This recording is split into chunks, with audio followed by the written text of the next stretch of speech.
الرحمن الرحیم الحمد للہ وذہن نعمت العظمی ومنحت الکبریٰ الداعی الی طریقۃ المثلی الہادی خلیقۃ الحسنی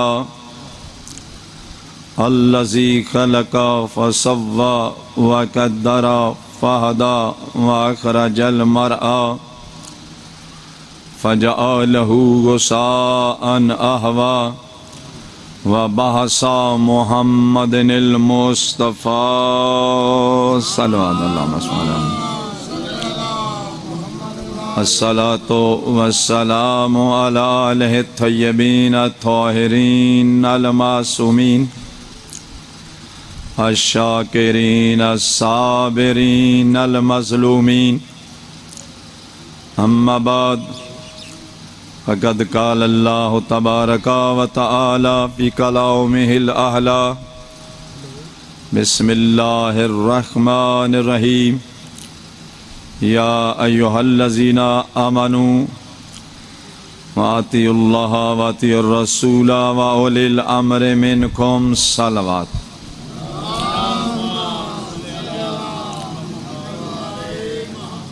میرے معزز سامعین حاضرین، یہ مجلس ادا یہ کربلا کے سانے کو یاد رکھنے کے لیے، لوگوں کو میسج دینے کے لیے برپا کی جاتی ہے۔ اللہ نے قرآن مجید میں اپنا اور اپنے رسول کا اور رسول کے وسیع اولی الامر کا حکم منوانے کے لیے ارشاد فرمایا ہے۔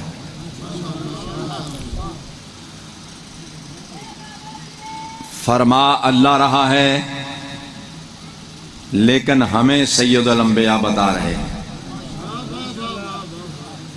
آیت قرآن میں اتاری ہے، آج ہم پڑھ کر اس سے لوگوں کو یہ میسج دے رہے ہیں۔ اے ایمان والو، پہلی بات تو ہے کہ اللہ نے خطاب کیا ہے ایمان والوں کو، اہل ایمان کو۔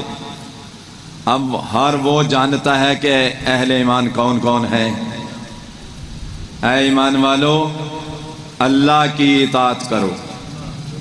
اللہ کی اطاعت کا معنی ہے اس کا حکم مانو، اس کے فرمان کو تسلیم کرو۔ اس لیے اللہ نے ارشاد فرمایا ہے کہ پہلے اللہ کی اطاعت کرو، پھر فرمایا وَأَطِیعُوا الرَّسُولَ، رسول کی اطاعت کرو۔ فرما کون رہا ہے؟ اللہ۔ پہلے اپنی اطاعت منوا رہا ہے، پھر کہتا ہے میرے رسول کی اطاعت بھی کرو، میرے رسول کی بھی بات مانو۔ بھئی ہمیں تو نبی نے بتایا، لیکن اللہ کا میسج رسول تک آتا ہے، جبریل کے ذریعے سید الانبیاء پہ آتا ہے، اور سید الانبیاء امت کو بتاتے ہیں۔ کہا کہ رسول کی بھی اطاعت کرو، رسول کا حکم مانو۔ یہ حکم ماننے کا جو لازمہ قرار دیا ہے، یہ اللہ نے قرار دیا، نبی نے نہیں، اللہ نے قرار دیا کہ وَأَطِیعُوا الرَّسُولَ، رسول کی اطاعت کرو، رسول کا حکم مانو۔ اب دیکھنا یہ ہے کہ نبی کی زندگی میں امت نے کتنا حکم مانا ہے، اور آج کے دور میں نبی کا حکم کتنا مانا جا رہا ہے۔ ابھی بھی آپ کے ذہن متوجہ نہیں ہوئے جو مطلب میں آپ تک پہنچانا چاہتا ہوں۔ توجہ کرو گے تو بات کی سمجھ آئے گی۔ وقت مختصر ہے۔ وَأَطِیعُوا الرَّسُولَ، دو اطیعوا استعمال ہوئے ہیں، ایک اللہ کے لیے خالق ہونے کی حیثیت سے، مالک و رازق ہونے کی حیثیت سے، اور دوسرا اطیعوا الرسول اللہ کے لیے اور اولی الامر کے لیے استعمال ہوا ہے۔ دوسرا اطیعوا جو ہے وہ مخلوق کے لیے استعمال ہوا ہے۔ تو اللہ کی اطاعت کرو اور رسول کی اطاعت کرو۔ اب رسول کا حکم ان پر لازم تھا جو رسول کے سامنے اور دائیں بائیں اس وقت بیٹھے تھے، ان پر واجب تھا، ہم پر بھی واجب ہے، لیکن ہم تو کئی سو سال کے بعد آ رہے ہیں، تو جو نبی کو دیکھ کر حکم نہیں مانتا،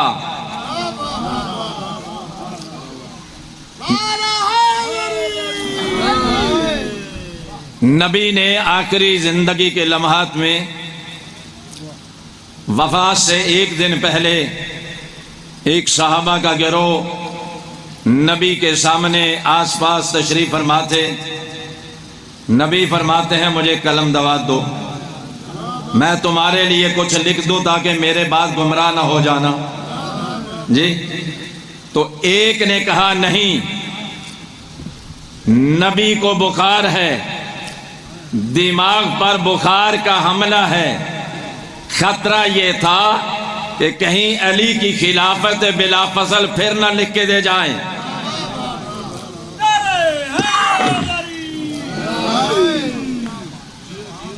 آج تک کچھ لوگ نبی پر بہتان لگا رہے ہیں کہ نبی تو امی تھے، نبی کو تو پڑھنا لکھنا نہیں آتا تھا۔ امی کا معنی ان پڑھ ضرور ہے، لیکن نبی کا امی ہونا یہاں یہ نہیں ہے۔ یہ مکے کا پہلا نام ہے ام القریٰ۔ جس طرح آج لاہور سے آ کر یہاں کوئی زمین خریدے تو اس کو لاہوریوں کا ڈیرا کہیں گے، کوئی ملتان سے آ کر زمین خریدے اس کو ملتانیوں کا ڈیرا کہیں گے۔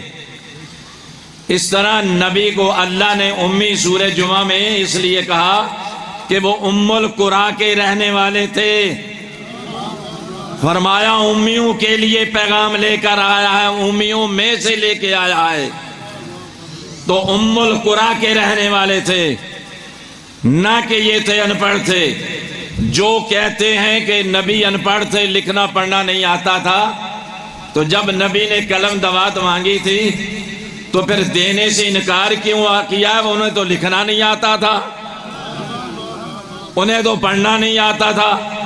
یہ یہودیوں کی سازش ہے کہ مسلمانوں کے نبی کو اتنا متنازع بنا دیا جائے کہ لوگ کہیں ان کے نبی کو تو پڑھنا نہیں آتا تھا، لکھنا نہیں آتا تھا۔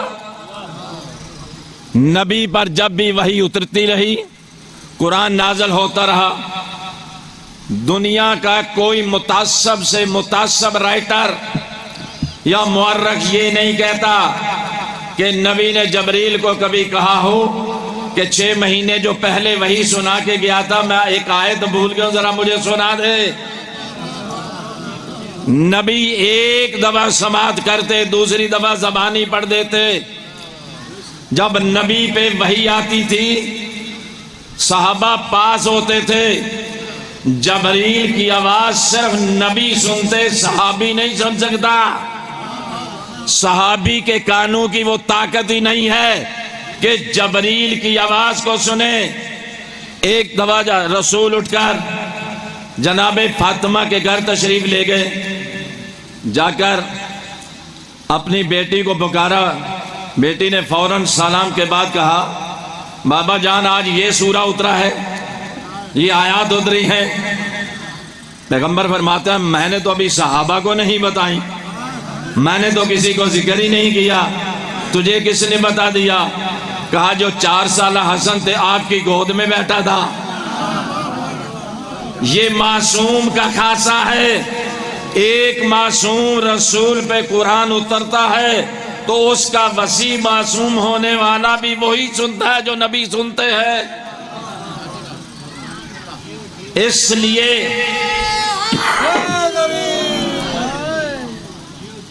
لیے تیسری اطاعت کا حکم ہے اولی الامر منکم، اولی الامر صاحب امر۔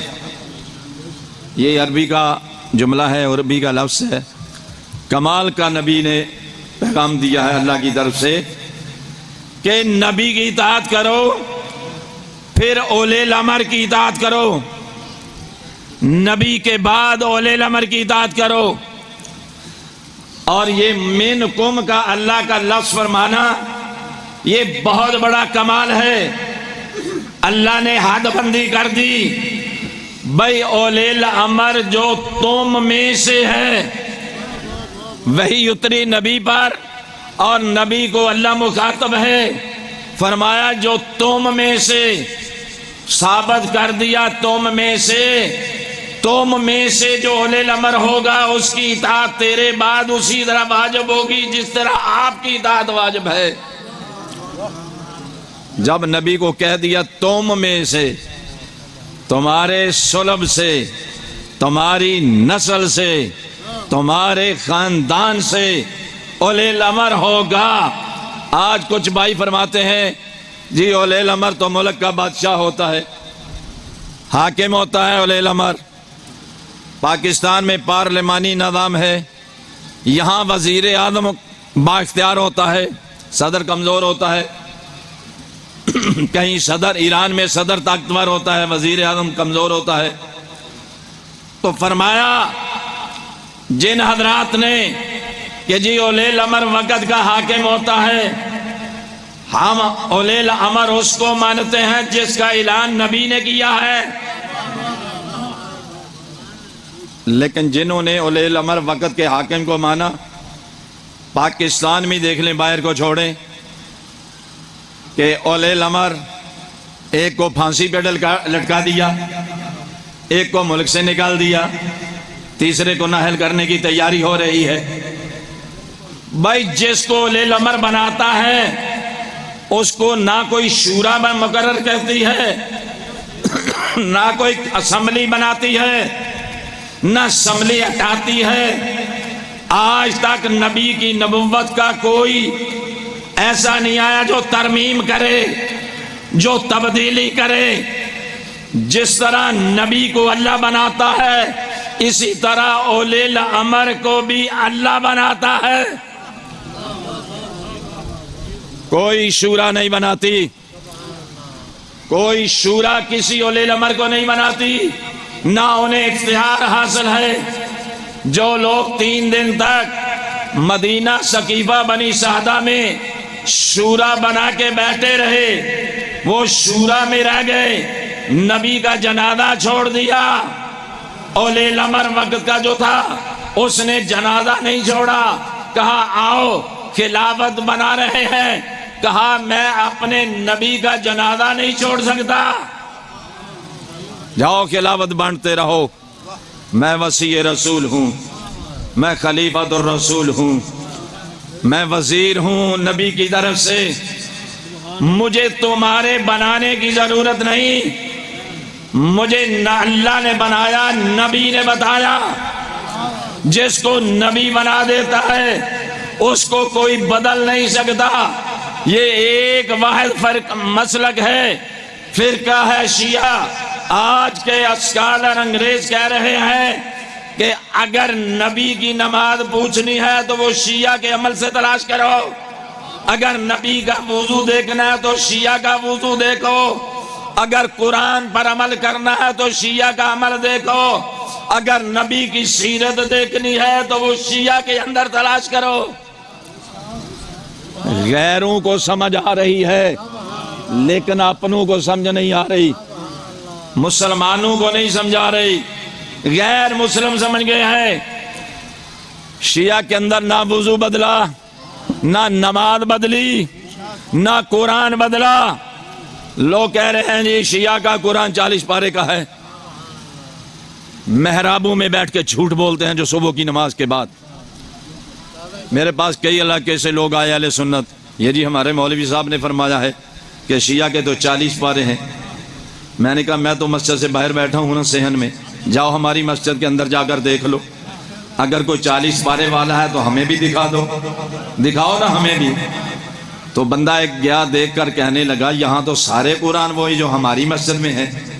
تو میں نے تمہیں سمجھ نہیں آتا کہ جو مسجد کے محراب میں صبح نماز کے بعد مائک پر جھوٹ بولتا ہے اور جھوٹے پر اللہ کی لعنت ہوتی ہے، لعنت اللہ علی الکاذبین، تو جس پر دنیا میں لعنت ہوتی آخرت میں تو بہت بڑی لعنت ہوگی۔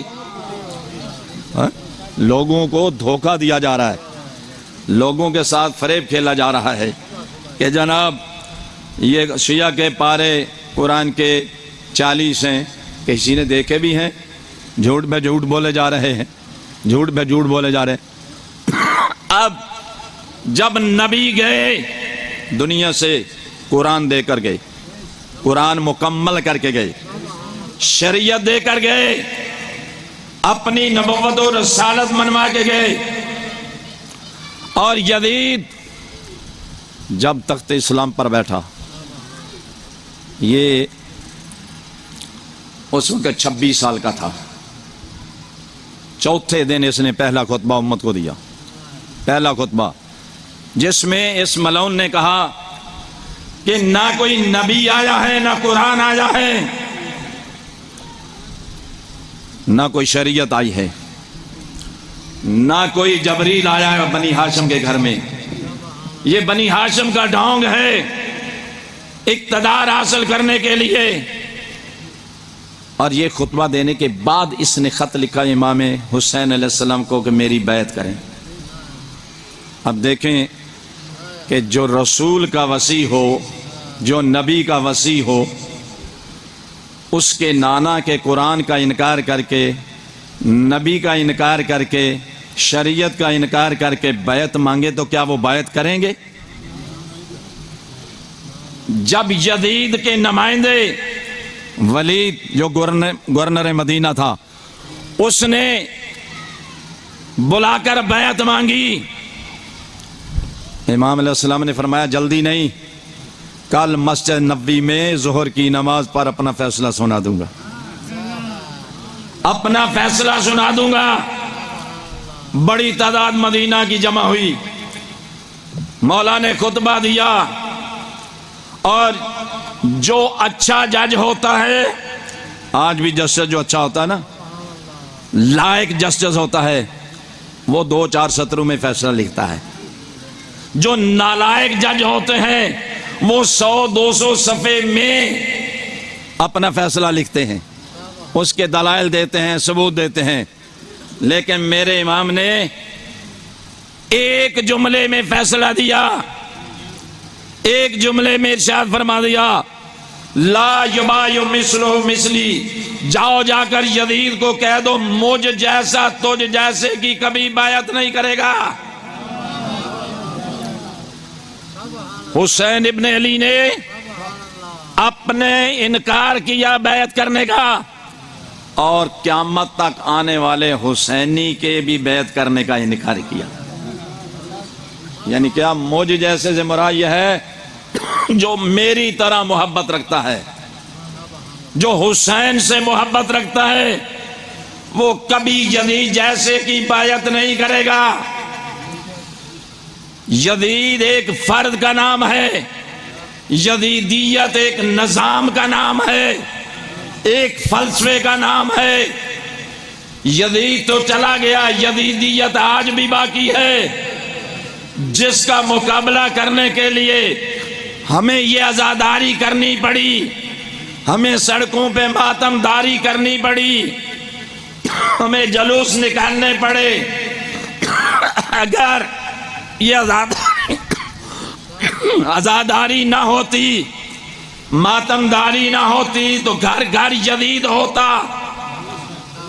اس ماتم داری اور عزاداری نے یزیدیت کے دروازے کو بند کر دیا۔ آج لوگ ڈرتے ہیں کہ یزید کا نام رکھا تو لعنت آئے گی۔ کچھ لوگوں نے یزید کے باپ نام بڑے فخر سے رکھے بتوکی میں، لیکن سکول میں جائے جہاں 4 ہمارے ہوتے تھے وہ 400 پہ بھاری ہوتے تھے، وہ اتنی لعنتیں ڈالتے، وہ گھر جا کر کہتا ہے میرا نام بدلو ورنہ سکول نہیں جاؤں گا۔ یہ ماتمداری کا اثر ہے، یہ عزاداری کا اثر ہمارے بچوں کی تربیت ہوئی ہے۔ وہ یزید کہتے ہیں جی صحابی رسول تھا، صحابی رسول تھا۔ وہ لال مسجد والا نا پنڈی اسلام آباد کا پاگل کہتا ہے چلو صحابی نہیں مانتے تو رحمت اللہ ہی مانتے ہیں۔ بھائی لعنتی پہ لعنت ہوتی ہے، رحمت نہیں ہوتی۔ یزید نے 364 اصحاب رسول قتل کروائے، اس کے باپ نے 240 اصحاب رسول قتل کروائے، تو جو ایک مومن کا خون کرتا وہ ہمیشہ جہنم میں رہے گا۔ تو یزید اور اس کا باپ نمرود کی جنت میں تو جا سکتا ہے، لیکن اللہ کی جنت میں نہیں جائے گا۔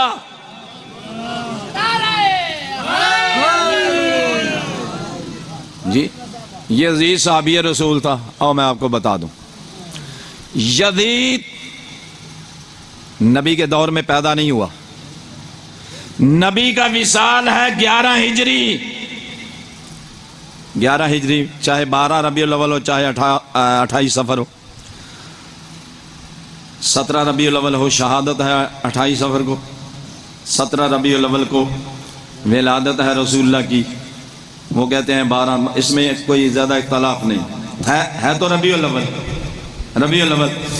تو 11 ہجری کو رسول چلے گئے، رسول چلے گئے۔ یزید پیدا ہوا 26 ہجری کو، فاصلہ کتنا ہے؟ 11 اور 26 کو دیکھ لے، 15 سال۔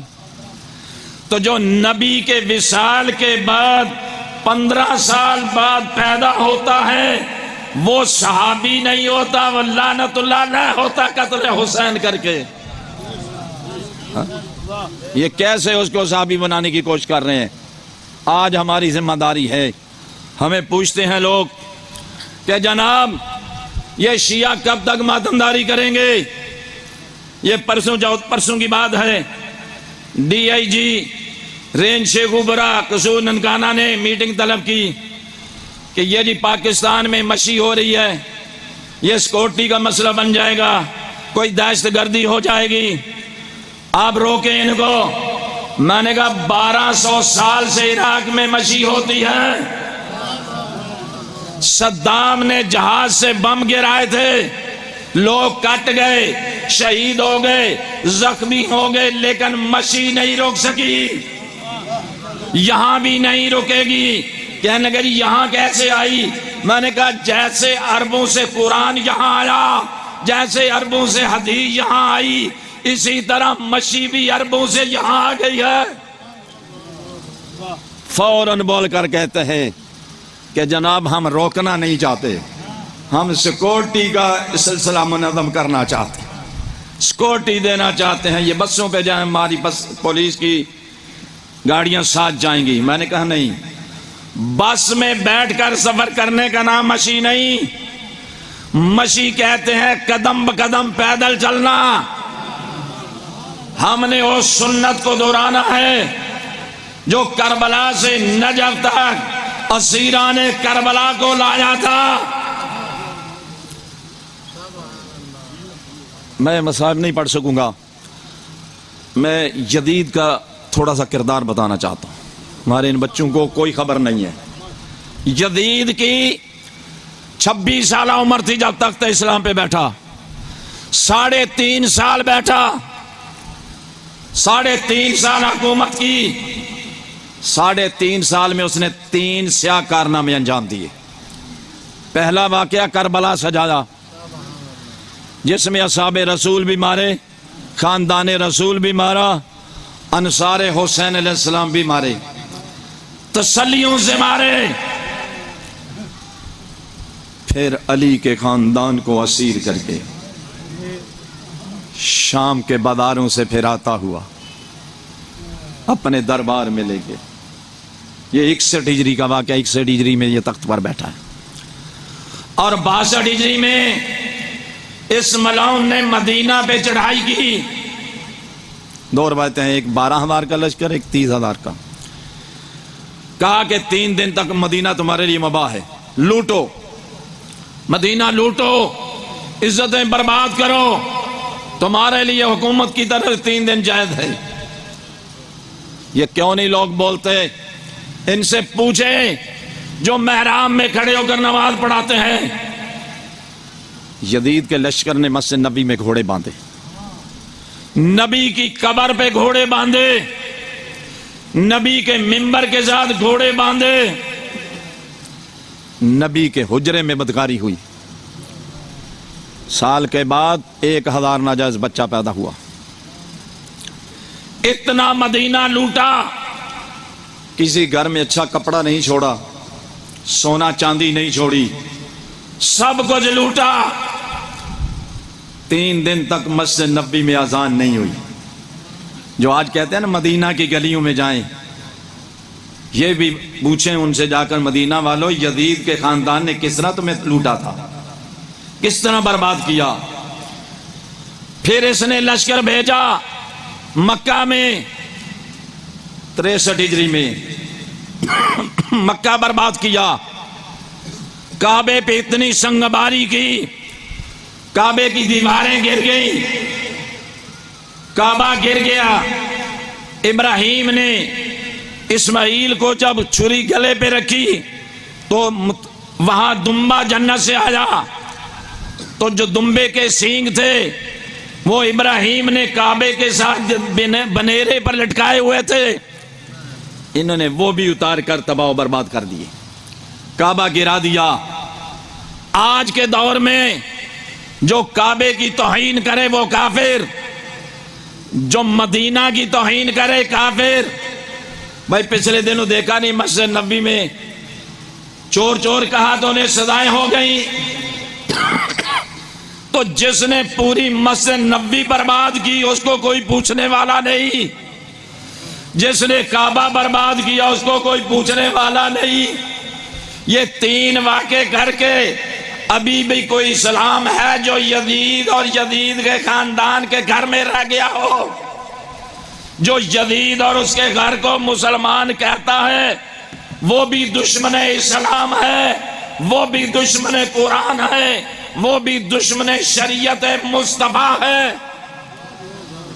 پاکستان میں کتنے واقعات ہو چکے ہیں. یہ جی گستاخ قرآن ہے مار دو اس کو، یہ گستاخ نبوت ہے مار دو. کئی واقعہ وقت نہیں میں بتاتا. لوگوں کو قتل کیا گیا بے دردی سے، لیکن یزید کا دفاع کیا جا رہا ہے، یزید کا دفاع کیا جا رہا ہے. ہمیں ڈی اے جی نے پوچھا یہ مشین پاکستان میں کیسے شروع ہوئی. ہم نے کہا جناب انہوں نے 2 سال پہلے جب کراچی میں دفاع صحابہ کانفرنس کی تو ہمارے لوگوں کو انہوں نے للکارا تھا. شہنشاہ حسین نقوی لے کر عوام کو نکلا، بتایا قاتلوں کا دفاع نہیں کرنے دیں گے، ہم صحابہ کے وفادار ہیں، ہم ان صحابہ کے وفادار ہیں جو اہل بیت رسول کے وفادار ہیں. جو اہل بیت کے وفادار نہیں، ہمارا ان سے کوئی تعلق اور کوئی رشتہ نہیں ہے. اور میں گزارش کروں گا، بھائی جعفر بیٹھے ہیں، یہ عزیز بھی بیٹھے ہیں، یہ یزید کے 3 کرتوت جہاں کربلا بتاتے ہیں، یہ کعبہ کا گرانا بھی بتائیں، مسجد نبوی کی بربادی بتائیں، تاکہ مسلمانوں کو پتا چلے کہ کعبہ گرانے والا تو مسلمان ہی نہیں رہتا، مسجد نبوی میں گھوڑے باندھنے والا تو مسلمان ہی نہیں رہتا. جانور تھے انہوں نے پیشاب بھی کیا 3 دن میں، لد بھی کی. جس نے مسجد نبوی کی کو نجس کیا اس کو تم مسلمان کہتا ہے، رضی اللہ بنانے کی کوشش کرتا ہے. الا لعنۃ اللہ علی القوم الظالمین سیعلم الذین ظلموا ایا منقلب ینقلب.